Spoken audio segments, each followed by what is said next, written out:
Hey everyone, and welcome to another recipe video.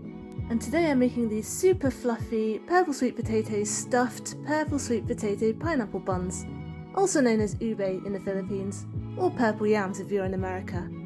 Now these are one of my favourite things to work with because the colour is 100% natural, and just let me demonstrate this by taking the skin off, and as you can see, bright purple inside. Isn't that gorgeous? I love nature. So what we're going to do is start by making the sweet filling. So take 400 grams of purple sweet potato, and that's after it's been peeled and chopped.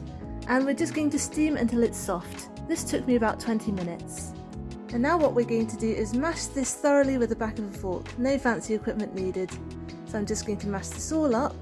And now, because my purple sweet potatoes were a little bit fibrous, as you can see, there are a few hairs in there, I'm actually going to add a little bit of water. Just add just enough so that it's a bit looser, because we're going to pass it through a sieve. And the more water you add, the more time you'll have to cook this in a bit, but the easier it will be to push this through the sieve. So let's do that now and get rid of all those little hairs. You might not need to do this if you don't have as fibrous purple sweet potatoes as I did, but here's the result, and we're just going to throw that away and save all the rest of that lovely smooth puree that's now at the bottom. And we're going to cook this up to make a paste. So I'm going to add 70 milliliters of vegetable oil into a large pan and add all of that lovely purple sweet potato puree we've just made. And you can actually use this paste once you're done to fill other things like mooncakes or mochi. Now we're adding 150 grams of caster sugar because we need to sweeten it up just a little bit more. Now we're going to cook it until it forms a nice thick paste. So as you can see, it's a bit runny at the moment. But on a medium to high heat, it will take about 15 to 20 minutes to achieve the texture you want. And that texture is thick enough so that the whole thing starts moving around as one entity around the pan and stops sticking to the spatula. So as you can see, we're about done right about now. Can you see what I mean? The whole thing's moving around by itself and not sticking to the spatula. So now we're going to take this off the heat. We're going to place it in the bowl to cool down, and as it cools it will become thicker. Scraping all that into the bowl, and we're going to cover it with some cling film, but not cover it too tightly. Because it's still hot, the steam's going to rise, and we don't want the steam to condense and then drip back down into the ube mixture. So we don't want it to dry out, but we also don't want it to get soggy. So let it cool and then chill it in the fridge for a few hours. Now off the heat, we're going to mix 12 grams of bread flour with 50 milliliters of milk. And what we're doing is we're making Tangzhong bread. Now Tangzhong is the paste we're making now, which makes the bread really fluffy and moist, and it's a technique used in a lot of Asian baking. So once that's mixed, switch the heat on, and we're going to stir it on a medium to high heat until it forms a really thick paste like this. And as soon as it becomes like this, take it off the heat, and we're just going to scrape it onto a plate and then cover it well with cling film so it doesn't form a skin. And I've done this for both my Tangzhong loaf recipe and my matcha pineapple bun recipe, so I will link that above and down below. They are old videos though, so they're not narrated like this one.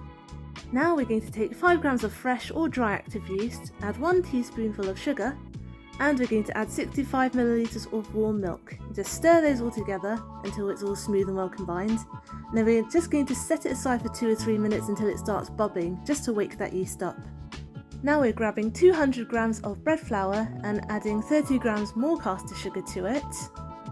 Add a quarter teaspoonful of salt just to bring out the flavour, and we're going to add that cooled Tangzhong straight into the bowl too.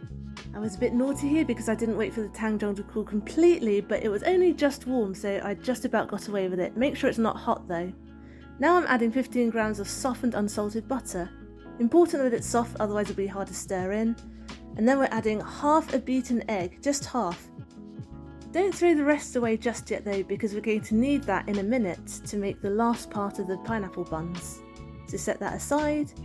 And now we're adding that wonderful foamy yeasty mixture straight in. Make sure it's bubbling a lot though before you add it, otherwise it's going to take longer to proof.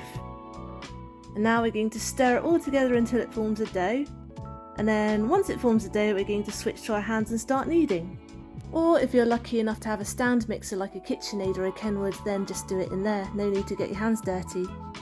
Me however, I just have my hands, so that is what I'll use. So now we're going to knead it for a good 15 minutes, and don't skimp on the time. You want to activate that gluten to make a nice springy bread. And I nearly forgot to mention, but yes, I did flour my work surface with a handful of extra flour just to stop the dough from sticking. And once you're done, you're going to shape it into a smooth ball.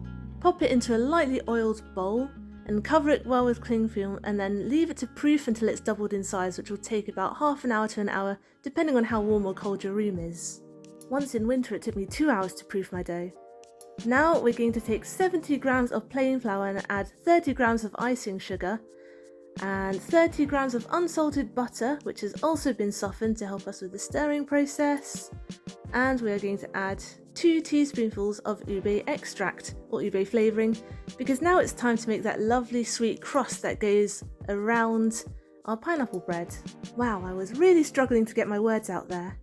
And then remember that half egg?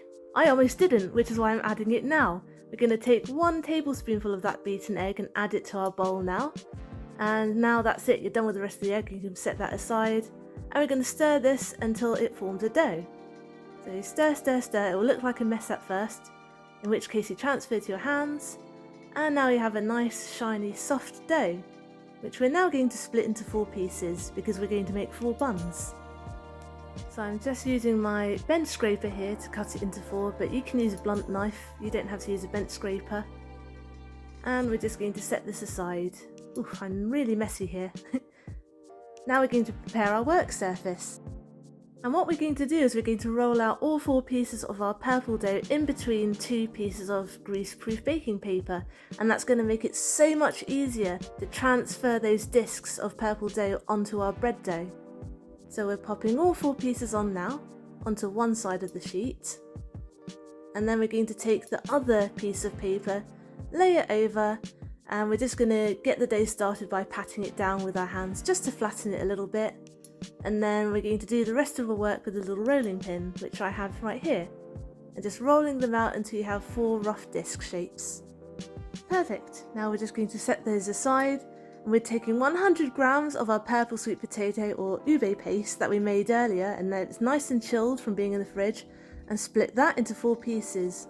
As for the rest of the paste I made, I actually froze it in 100 gram batches to use for other projects.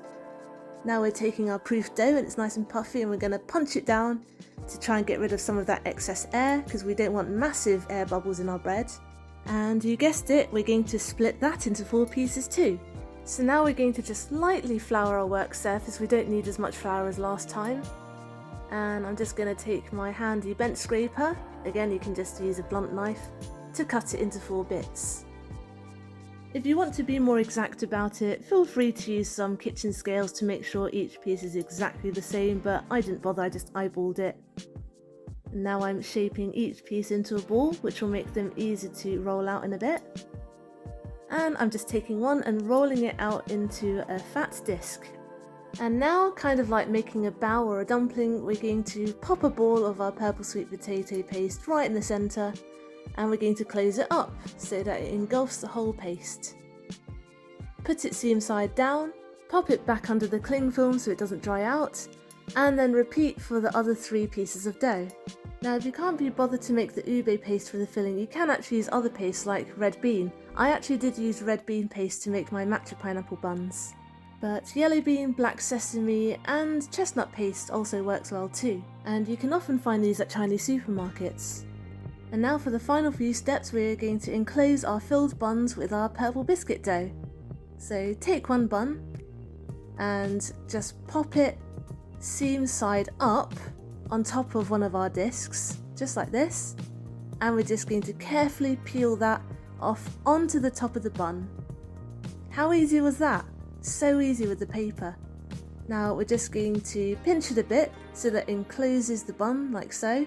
And we don't want to squeeze it too hard because we want to keep its nice round shape. We don't want to ruin all our hard work.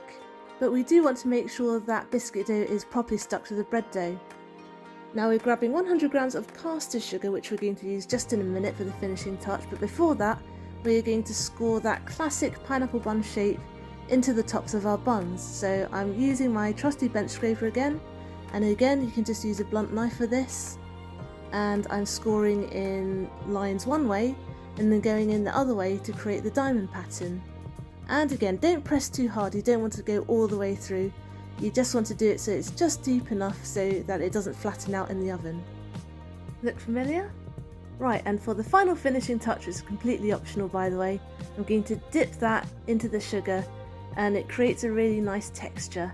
And once that's done, I'm just going to pat it a bit and just dust the extra sugar off. Remember, it is optional. Some bakeries do it without, some do it with. It's just a matter of preference. I quite like it with. And of course, once you're done, pop that on a prepared baking pan, which I've lined, you'll see in a minute, and repeat those steps with our remaining 3 dough balls and dough discs. You will have quite a lot of sugar left over from dipping. I actually use my leftover sugar to make sugar syrup, which I then use in cocktails, mocktails and funky lattes, which you sometimes see in my shorts. So you don't have to throw it away. The last time I made pineapple buns like this, I put it in a jar and then I used it for other projects too. As you can see, it doesn't really get that messy, so you can reuse it again. Just don't wait for too long.